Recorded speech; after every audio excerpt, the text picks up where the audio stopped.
Comme Jésus approchait de Jérusalem, en la voyant, il pleura sur elle et dit: si toi aussi, au moins en ce jour qui t'est donné, tu connaissais les choses qui appartiennent à ta paix, mais maintenant elles sont cachées à tes yeux, il viendra sur toi des jours où tes ennemis t'environneront de tranchées, t'enfermeront, te serreront de toutes parts, ils te détruiront, toi et tes enfants au milieu de toi, et ils ne laisseront pas en toi pierre sur pierre, parce que tu n'as pas connu le temps où tu as été visité.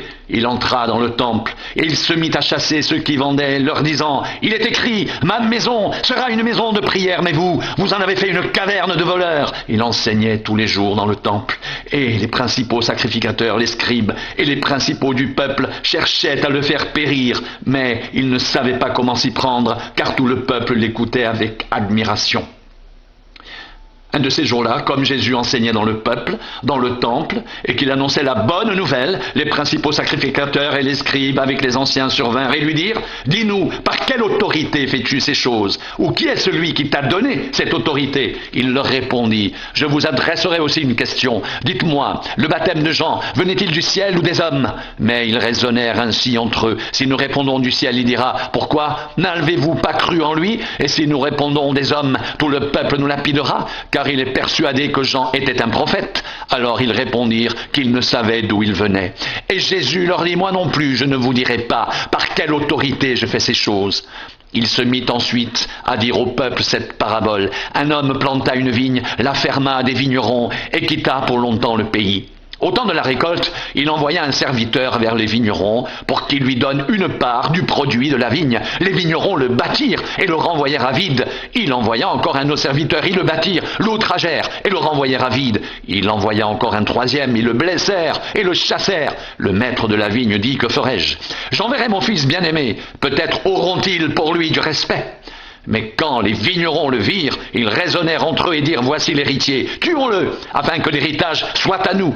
Et ils le jetèrent hors de la vigne et le tuèrent. Maintenant, que leur fera le maître de la vigne? Il viendra, fera périr ses vignerons, et il donnera la vigne à d'autres. Lorsqu'ils eurent entendu cela, ils dirent: à Dieu ne plaise. Mais jetant les regards sur eux, Jésus dit: que signifie donc ce qui est écrit? La pierre qu'ont rejetée ceux qui bâtissaient est devenue la principale de l'angle. Quiconque tombera sur cette pierre s'y brisera, et celui sur qui elle tombera sera écrasé. Les principaux sacrificateurs et les scribes cherchèrent à mettre la main sur lui à l'heure même, mais ils craignirent le peuple. Ils avaient compris que c'était pour eux que Jésus avait dit cette parabole.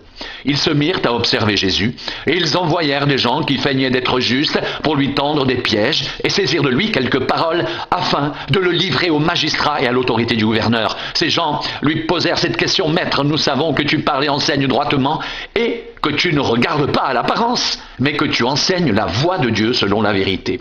Nous est-il permis ou non de payer le tribut à César? Jésus, apercevant leur ruse, leur répondit: montrez-moi un denier.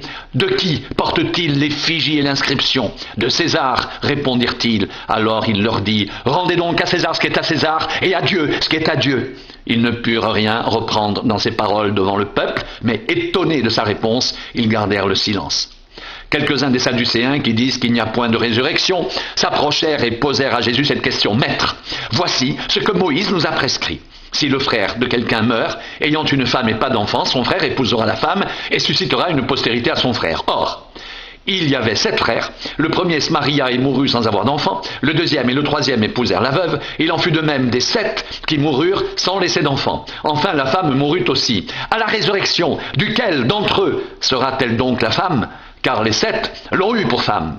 Jésus leur répondit: les enfants de ce siècle prennent des femmes et des maris, mais ceux qui seront trouvés dignes d'avoir part au siècle à venir et à la résurrection des morts ne prendront ni femme ni mari, car ils ne pourront plus mourir, parce qu'ils seront semblables aux anges et qu'ils seront fils de Dieu, étant fils de la résurrection.